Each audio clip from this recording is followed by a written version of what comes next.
आप देख रहे हैं हेडलाइंस 24। मैं हूं आपके साथ शाहाना खान। खबरों की शुरुआत करते हैं मगर उससे पहले एक नजर आज की हेडलाइंस पर। लाखों केंद्रीय कर्मचारियों के लिए गुड न्यूज, मिलेंगी महंगाई भत्ते की तीनों बकाया किस्तें। दिल्ली के आजादपुर मंडी में चोरी के शक में 2 लोगों की पीट पीट कर हत्या। दिल्ली में चीनी दूतावास के पास प्रदर्शन कर रहे थे तिब्बती, पुलिस ने कई लोगों को लिया हिरासत में। हिमाचल प्रदेश के चंबा जिले में गहरी खाई में गिरी बस, 6 लोगों की मौके पर ही मौत। कानपुर में बेटी के गैंगरेप के खिलाफ केस कराया था दर्ज, 2 दिन बाद ही पिता की सड़क हादसे में मौत। लखनऊ गोलीकांड में बीजेपी सांसद की पुत्रवधू ने मांग की पति आयुष और परिवार का हो नार्को टेस्ट। और मंत्रिमंडल पर हुआ सवाल तो थाईलैंड के पीएम ने पत्रकारों पर छिड़का सैनिटाइजर, बोले अपना काम करो। आइए अब देखते हैं खबरें विस्तार से। केंद्र सरकार के लाखों कर्मचारियों और पेंशनर्स के लिए राहत वाली खबर है। सरकार ने कहा है कि उन्हें 1 जुलाई 2021 से पूरा महंगाई भत्ता मिलेगा और पिछले 3 बार का बकाया महंगाई भत्ता भी दिया जाएगा। वित्त राज्य मंत्री अनुराग ठाकुर ने मंगलवार को संसद में बताया कि केंद्रीय कर्मचारियों और पेंशनर्स के महंगाई भत्ते में 3 किस्त का बकाया जुलाई 2021 में बहाल कर दिया जाएगा। कोविड संकट की वजह से सरकार ने केंद्रीय कर्मचारियों के महंगाई भत्ते की 1 जनवरी 2020 से 1 जुलाई 2020 और 1 जनवरी 2021 की 3 किस्तें रोक ली थीं। इससे करीब 50 लाख केंद्रीय कर्मचारियों को 65 लाख पेंशनर्स को फायदा होगा। राज्यसभा में एक लिखित जवाब में अनुराग ठाकुर ने बताया, जब भी भविष्य में 1 जुलाई 2021 के लिए महंगाई भत्ते की किस्त देने का निर्णय होगा, बाकी 3 किस्तों की भी बहाली की जाएगी।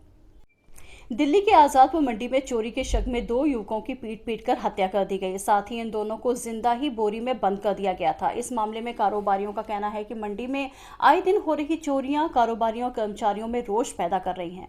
पुलिस को सूचना मिली थी कि आजादपुर मंडी में चोरी के शक में लोगों ने 2 युवकों की पीट पीट कर हत्या कर दी। मारे गए दोनों युवक लोकेश और लोकी उर्फ वेद प्रकाश मंडी के आसपास के इलाके जहांगीरपुर और भडोला के रहने वाले हैं। दोनों के घायल हालत में हॉस्पिटल ले जाया गया, जहां डॉक्टर्स ने उन्हें मृत घोषित कर दिया। मृतक के परिजनों का कहना है कि उन्हें बेरहमी से पीटा गया था और फिर बोरे में बंद कर दिया गया। एक युवक किसी तरह बचकर भागा, लेकिन उसकी भी मौत हो गई। वहीं पुलिस के मुताबिक घटना शेड नंबर 1241 की है। यहां पर दोनों युवकों की बेरहमी से पिटाई हुई। इस मामले में ज्यादातर कारोबारी पुलिस प्रशासन पर सवाल उठा रहे हैं। दिल्ली में बुधवार को पुलिस को चीनी दूतावास की घेराबंदी करनी पड़ी, क्योंकि यहां बहुत से तिब्बती प्रदर्शनकारी विरोध प्रदर्शन कर रहे थे। पुलिस ने कई प्रदर्शनकारियों को हिरासत में ले लिया। चीनी दूतावास ने दोनों तरफ की सड़क को फिलहाल दिल्ली पुलिस ने घेरा है। तिब्बतियों ने कुछ देर पहले यहां जमकर प्रदर्शन किया था। यहां बहुत से लोग चीन की दमनकारी नीतियों को लेकर प्रदर्शन कर रहे थे। सुरक्षा की स्थिति को देखते हुए पुलिस ने 23 पुरुषों और 4 महिलाओं को हिरासत में ले लिया है। हालांकि अब भी चीनी दूतावास की तरफ आने वाली दोनों सड़कों को बंद रखा गया है। दिल्ली पुलिस का कहना है कि प्रदर्शनकारी फिर आ सकते हैं, इसलिए सुरक्षा के लिहाज से ऐसा कदम उठाया गया है। प्रदेश के चंबा जिले के तीसा में एक निजी बस गहरी खाई में गिर गई। बस में करीब 10 से 12 लोग सवार थे। हादसे में 6 की मौत मौके पर ही हो गई। राहत एवं बचाव कार्य जारी है। अभी मौतों का आंकड़ा बढ़ सकता है। उत्तर प्रदेश के कानपुर में एक 13 साल की बच्ची के पिता ने उसके साथ हुए कथित गैंगरेप के खिलाफ केस दर्ज कराया था और इसके 2 दिन के बाद ही बुधवार सुबह एक अस्पताल के बाहर पिता की सड़क हादसे में मौत हो गई। पीड़िता को मेडिकल चेकअप के लिए अस्पताल ले जाया गया था। इस मामले में उसके ही गांव के 3 लोगों का नाम लिया गया है। मामले में मुख्य आरोपी गोलू यादव का पिता यूपी पुलिस में सब इंस्पेक्टर है और कानपुर से लगभग 100 किलोमीटर दूर कन्नौज जिले में तैनात है। मामले में मुख्य आरोपी को गिरफ्तार किया जा चुका है। हालांकि पीड़िता के परिवार ने पुलिस पर कई गंभीर आरोप लगाए हैं। परिवार का कहना है कि आरोपी का परिवार उन्हें केस फाइल किए जाने के बाद से ही धमका रहा था और पुलिस मामले में मिलीजुली है। लखनऊ गोलीकांड मामले में नया मोड़ आ गया है। भारतीय जनता पार्टी के सांसद कौशल किशोर की पुत्रवधू अंकिता ने अपने पति आयुष और उसके परिवार वालों पर नार्को टेस्ट कराने की मांग की है। साथ ही अंकिता ने इस पूरे मामले की जांच सीबीआई से कराने की मांग भी की है। सांसद पुत्र आयुष किशोर की पत्नी अंकिता ने कहा है कि यूपी की पुलिस पर अब उसे भरोसा नहीं है। इस मामले की जाँच सीबीआई से कराई जानी चाहिए। शादी से पहले बेटा होने के आरोप पर अंकिता ने अपने और अपने 7 साल के बेटे का DNA टेस्ट कराने की मांग भी की है। आयुष को खाने में बेहोशी की दवा देने देने के आरोप पर अंकिता ने कहा कि वो खाना फॉरेंसिक परीक्षण के लिए देने को तैयार है, उसमें सब कुछ साफ हो जाएगा। अंकिता ने कहा कि वो इन सब में फंस गई है, उसकी बात कोई नहीं सुन रहा। बीजेपी सांसद सब कुछ मैनेज कर रहे हैं। अंकिता ने आरोप लगाते हुए कहा कि पुलिस ने मेरी एफआईआर भी दर्ज नहीं की, अब उसे निशाना बनाया गया है। अंकिता ने राज्य सरकार से इस मामले में इंसाफ देने का अनुरोध किया है। उसने प्रशासन से आग्रह किया है कि पक्षपात ना करे। बता दें कि सांसद कौशल किशोर के फरार पुत्र आयुष ने एक वीडियो जारी कर अपनी पत्नी पर गंभीर आरोप लगाए थे।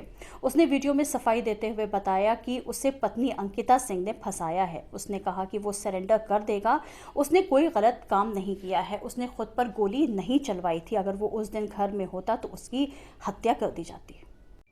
आइए अब देखते हैं इंटरनेशनल न्यूज़। थाईलैंड के प्रधानमंत्री प्रयुत चान ओचा एक बार फिर मीडिया कर्मियों के साथ किए गए व्यवहार को लेकर सुर्खियों में हैं। बीते दिन जब प्रयुत चान ओचा एक प्रेस कॉन्फ्रेंस को संबोधित कर रहे थे, तब उनसे मंत्रिमंडल विस्तार, मौजूदा मंत्रियों को हटाने को लेकर सवाल हुआ, लेकिन वो इस पर झल्ला गए और पोडियम से उतरकर पत्रकारों के पास आए और सैनिटाइजर छिड़कने लगे। दरअसल थाईलैंड के प्रधानमंत्री प्रयुत चान ओचा हर सप्ताह एक प्रेस कॉन्फ्रेंस करते हैं। बीते दिन जब वो पहुंचे तो उनसे कई सवाल हुए, जिनका उन्होंने अपने अंदाज में जवाब दिया, लेकिन जब एक पत्रकार ने मंत्रिमंडल के बारे में पूछा तो वो खफा हुए और पत्रकारों को कहा कि वो अपना काम करें और उन्हें ये सब सोचने दें। अफगानिस्तान शांति वार्ता की टेबल पर भारत को शामिल किए जाने और रूस की ओर से भारत को इससे दूर रखने की कोशिशों को लेकर अंग्रेजी अखबार इंडियन एक्सप्रेस की एक रिपोर्ट का रूस ने खंडन किया है। दिल्ली स्थित रूसी दूतावास ने बयान जारी कर इस रिपोर्ट को गलत सूचनाओं पर आधारित बताया है। इस बयान में कहा गया है कि जाने माने अंग्रेजी अखबार इंडियन एक्सप्रेस में छपी रिपोर्ट, जिसमें दावा किया जा रहा है कि रूस ने अफगानिस्तान में शांति बहाल करने की कोशिशों से भारत को दूर रखा, ये रिपोर्ट एक ऐसे सूत्र के हवाले से लिखी गई है जिसकी जानकारियां गलत हैं।